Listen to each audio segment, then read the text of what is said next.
Welcome to Keys and Credit, the no fluff, no nonsense real estate and mortgage podcast. I'm Barb, your straight talking lender. I am Bill, the no bullshit realtor. We're here to give you the honest truth about buying, selling, and everything in between. Yes, we are. Whether you're a first time buyer, a seasoned investor, or just real estate curious, you're in the right place. What are we going to talk about today, Barb? Well, I think we're going to talk about the last few weeks. The last few weeks have been absolutely bananas. But I want to talk about, honestly, what do we call it when we put the social media post on? What was that? It was Barb for the win. Oh, yeah, maybe. Barb for the win. Okay, so we had a closing Last week. Yeah, a few days ago, and we almost lost it, right? But Barb, the day before, 24 hours before, just kind of came through and kicked some ass. Why don't you explain what happened and what Barb did for the win on this one? Well, it was a little crazy. We needed to shake up their insurance, and we got it reduced the day prior to closing to reduce the amount they needed for closing. And we were able to do that the day prior, Right. and make it a go. And that just goes to show. So think about this. If you didn't do what you did, how far out would we have had to push closing, do you think? Maybe a week. A week. Mhm. Right. So if it was a different lender, a different person in that situation, do you think they could have pulled it off in 24 hours?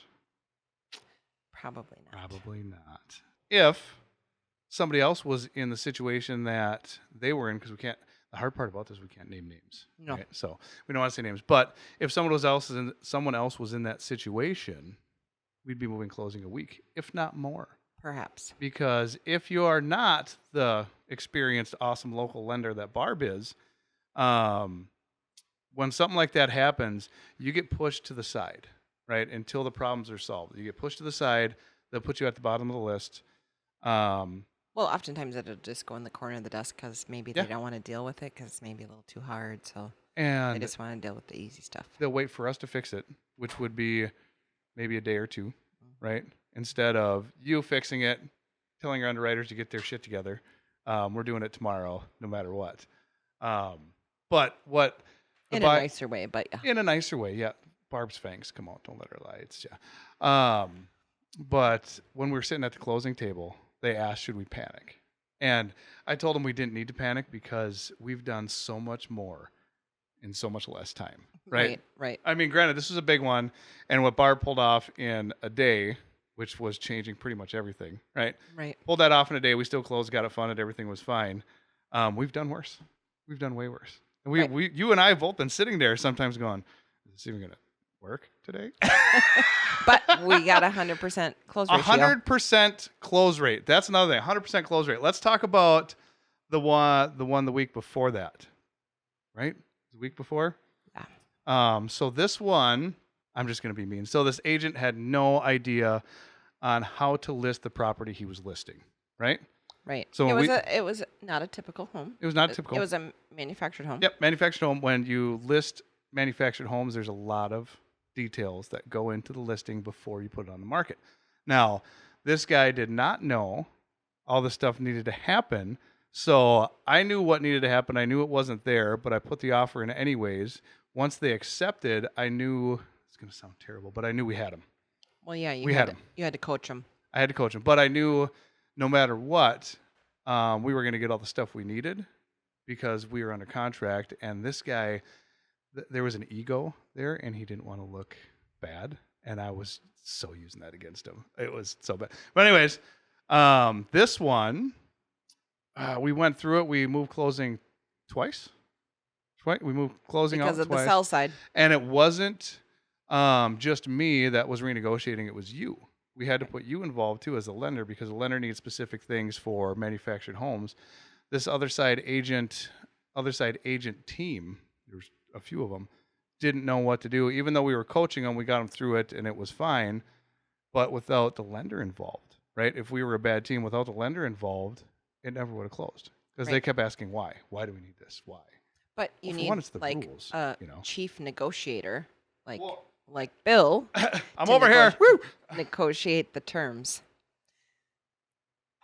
But that one, That one is, what do we call that? Psychoanalyst.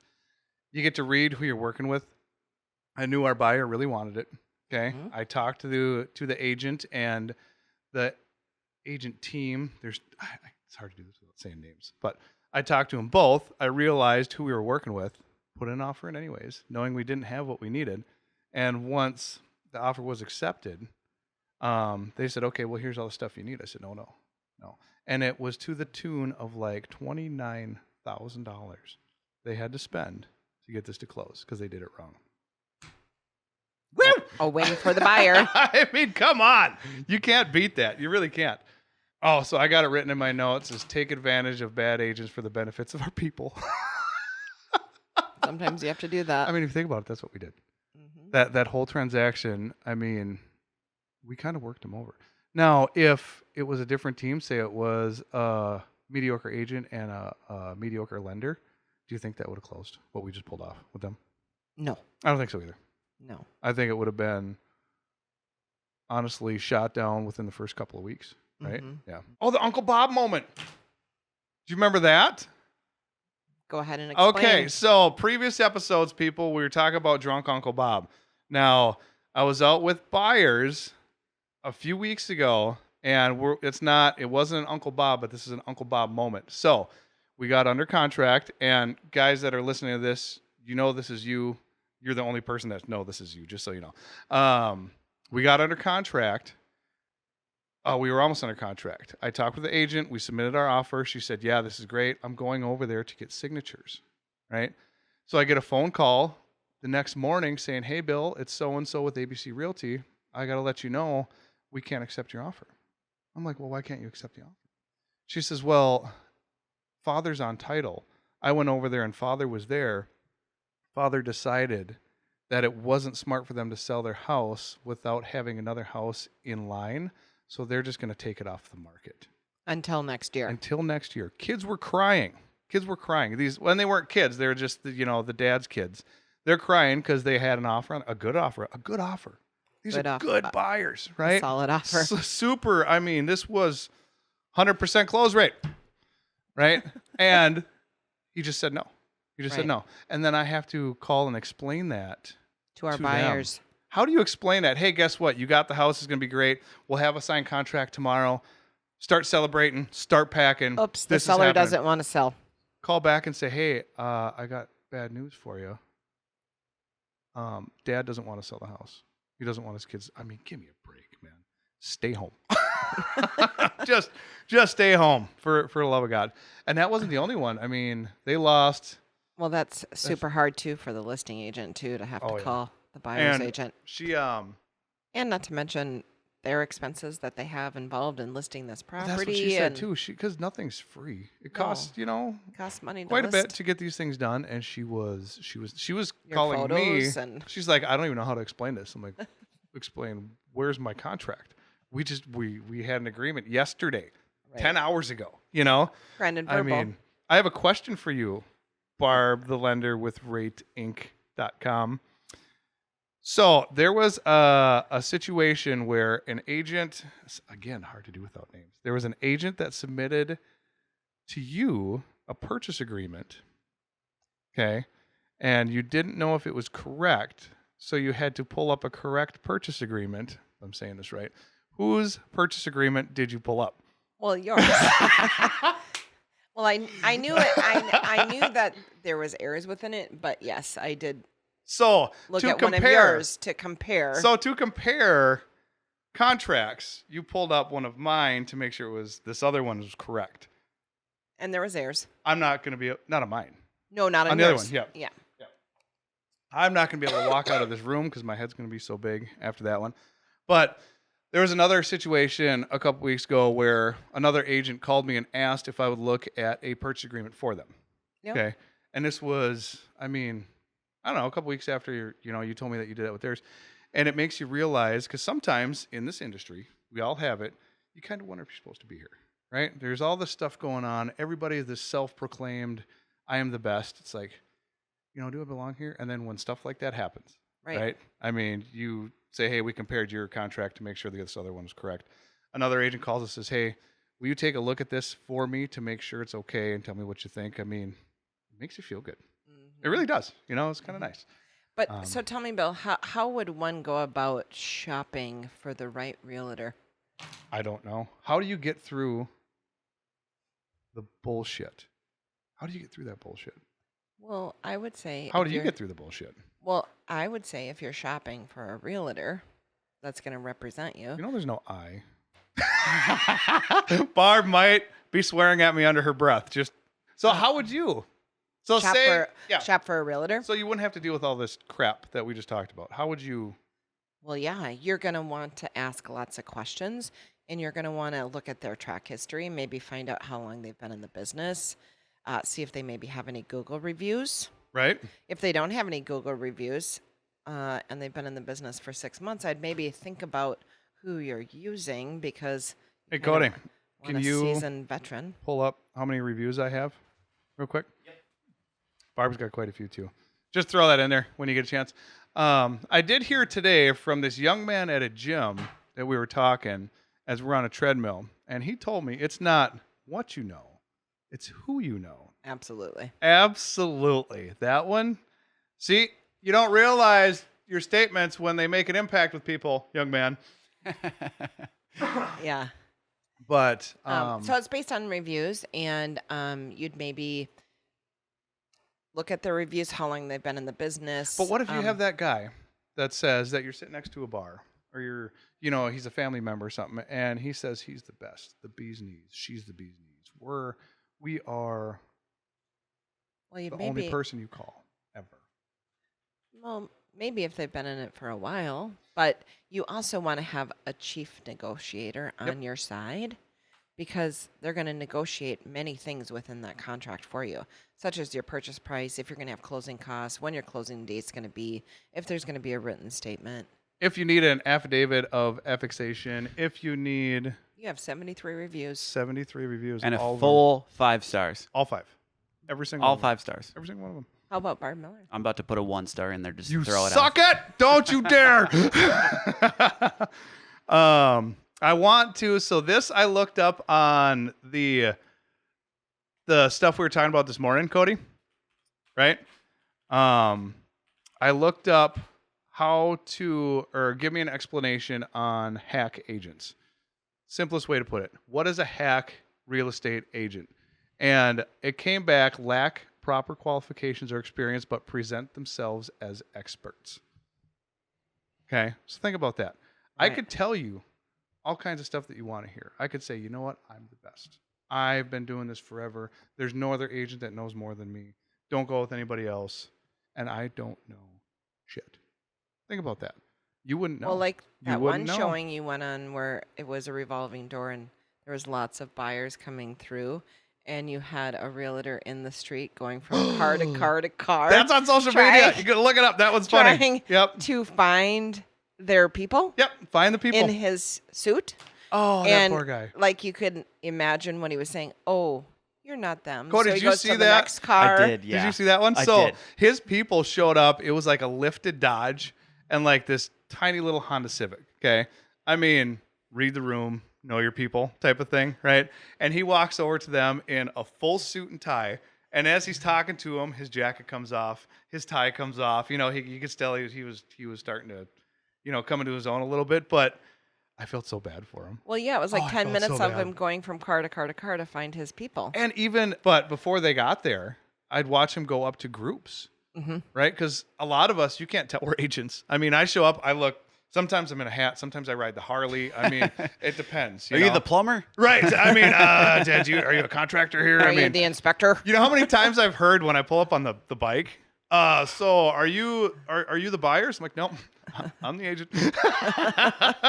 It's okay. I don't need a suit to prove who I am. But he would go up to those people and see if they were his people.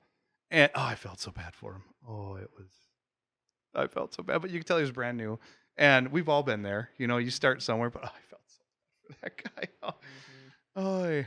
But anyways, so back to that description. Hang on, let me find it again. There was one more. Bear with me here. I can't I would say put stuff in memory. Yeah, so that's how you would maybe pick out your realtor, because they're more than just opening the doors. They're going to be on your side Right. and your chief negotiator. Mhm. To pick your lender, How do you pick a lender? yeah, you're gonna interview them. You're gonna see if like this is gonna Yeah, work. but- You're gonna send them maybe some questions about your loan and see if they respond But like and how fast they're gonna like respond. agents though, there's 100,000 gazillion lenders out there. Well, I know. How in the hell do you find Barb? Out of all that, that's what we're trying to do with the podcast is get this stuff out there so people can see. How would you find? What are you doing over there, Cody? I had Barb's reviews pulled up. How but many does she we have? Moved past it. 23. You just started that like recently. Good job. Good I job. know. I mean, you should have a crap ton more because you've been in it for a long. Barb only has 23 because she just started the Google reviews like a year ago, 6 months ago. Well, pushing 'em, asking for them, Yeah, because they really do help grow your business. Yep. Right. But anyways, so if I were to look for a lender, I would type in, I need to get a home loan. Why doesn't Barb show up first? Well, I should, depending upon Sure. the market you're looking in. Okay, but you're statewide for sure, right? Yeah, and Minnesota and Wisconsin. And Wisconsin. Yep. So how would I find you if you didn't pop up first? You know what Well, I'm saying? in whatever market you're looking in, I would be top of the page because of rate. Okay. But so when you're interviewing lenders, if you're already pre-approved and it's going haywire, reach out. If you're not pre-approved, reach out to me anyways, and I can help show you the way. But what you'd want to Reminded me of McKay. Sorry. Got excited. Can't use names. but you're going to so you're going to be interviewing lenders, right? And you're going to maybe send them an email, maybe with some questions, see if they respond or how long it takes them to respond, Right. right? And then you're going to ask them maybe, how long have you been in the business? And you can actually check, this is valid, so you can actually check on NMLS Consumer Access, and you'd want to. Because if someone says, I've been doing this for 15 years, and it's really 14 or 16, well, okay, they were close. But if it's really, they say, I've been doing it for 10, and you look up on there. And they've been doing it for 5 minutes, right? For 2 years. 2 years ago, they were working at Target. Well, Right. they're lying. What Or else maybe might being they like be a social media lying? producer Right. podcast or something. You What know, else would they be lying about? So you'd want to check that. I can see him over there. I can see him out of the corner of my eye over by the door. So with that, say somebody finds you, or no, they find somebody else and they put an application with somebody else. Yep. We're rolling right into a different transaction here. So they put an application with somebody else and they get turned down. Mm-hmm. Okay, and this person, instead of saying, "Hey, let's help you get this figured out. Let's figure out the road you have to travel to get pre-approved," they just say, "You know what? Call back in a year." Should they call you? Well, maybe that I know the transaction you're talking about. Okay. And they Which is awesome. This is another fucking Barb for the win here. That particular transaction, that lender told her, I don't feel you're ready. Yeah, that's what I'm saying. So she But said they really were ready. Yeah. Their scores were there. Their income was there. So their why did that assets- lender say they weren't ready? Do you know? Well, Too much I don't know complication? why. Maybe. Right? Maybe they were so busy and they didn't want to do this one. Think about Maybe. that. So when you're calling people and they say, "Sorry, I don't think you're ready. Sorry, I don't," power in words. "I don't think you might not be," all that good stuff, give Barb a call. Because these people were told from one lender, "You're not ready. Okay, we'll have to come back to this. We'll circle back, whatever you want to call it." Uh-huh. They called Barb. They called you. They wanted them to save more money. Mm-hmm. But their credit scores, like I say, were fine. They were approvable. They had enough money And they saved. didn't have the time. No, they didn't. They had to be out in July. Yeah, that was the problem too. Was this lender wasn't listening. No. It was just, I don't want to deal with this stuff, so call me later. Right. Right? Barb picks up the phone and says, "What's going on?" "That's what's going on." "Okay, well," and it was because I remember you said, "Hey, these guys are pre-approved," and you gave me the backstory. I'm like, "How was that even possible?" She's like, "I don't know. Who cares?" And you said, "Go find them a house." It was like they need it yesterday. Bill, go find them a house. And their search area was the entire state of Minnesota. It was huge. They were switching jobs. And so we did. That's exactly what we did. They asked us to do a certain task that nobody else would take on or do. And we did it. Right. With a 100% close rate. Right. As usual. Right. That's what I'm saying. You know, I mean. And that lender kept calling her back every 2 weeks as well, saying, hey. While we were doing it? Oh, yeah. Oh, I didn't know that. Oh, yeah. I didn't know Can that. I help you? No, I've already found something else. So I chuckled with her and said, you should send her your closing picture. We did it. Just closed. Seriously, throw the social media one. Yep, absolutely. But that too, it's hard to break through and find the barbs of lending. Okay, it's not just you. There's very good lenders out there, right? But there are so many more bad ones that could steer you down the wrong path, bring you down the wrong road, give you the wrong information. I mean, and think about it. If someone calls and says, you know, I want to get approved for a conventional loan. If it was a different lender, they would say, you can't get approved for a conventional loan. Call us back in 6 months. Okay. Barb says you can't get approved for a conventional, but we have A, B, C, D, E, F, G, and gazillion options instead. Right. And usually that's what we do. We'll find a different option, a different solution, and move on. Right? Right. What else we got for Barb for the wins? Hang on. We had an awesome couple weeks. It was fun. Well, do you remember back to people squashing your dreams? We had clients, I think it was maybe in January, and their family said, use this sister-in-law, aunt who's a realtor. And she said, no, you guys really aren't ready to buy a house because she wasn't in a house. Oh, They bought here in Pine. That was here. Yeah, Yep. just down the road. Yep. And I mean, holidays are awkward. But that's the one I sent you, right? it was a past client of ours Yes, that that's said, right. hey, my nephew wants to buy, but let me see how I can peel him away. Yep. And I remember that. And that was seriously self-motivated. You might want to edit that middle finger out as he was taking a picture back there. That's why I flipped him off. But that was a self-motivated denial, turn down. Oh, yeah. Because she didn't want her family She was jealous that they were going to buy a house before she could. So she wouldn't help them. Nope. Yeah. What? Well, she just kept saying, no, I don't think you guys are ready yet. And this is the crap. But they were perfectly ready. Yeah. This is the crap that we deal with on a daily, if not weekly, if not daily basis. Yeah. You know, is this So stuff. if you hear you're not ready, give me a call and I'll show you what you need to do to get ready, because I understand that the path to home ownership and the goals to home ownership is everyone's dream. How many people do you think we have in the pipeline right now that are getting ready? Quite a few. Oh, yeah. Quite a few. Just getting ready. Just getting ready. Probably 20, 30 maybe. And list-wise, too, getting ready to sell their house, getting their finances ready to buy a new one. That's in addition. Yep. I mean, and these are people that have been turned down before. Look at who we just got this last week. Okay, that was a phone call. Hey, Bill, we don't know if we can even start this. What do we do? Where do we go from here? I'm like, well, we start with figuring out your finances, figuring out your credit, figuring out if we can buy a house. Right.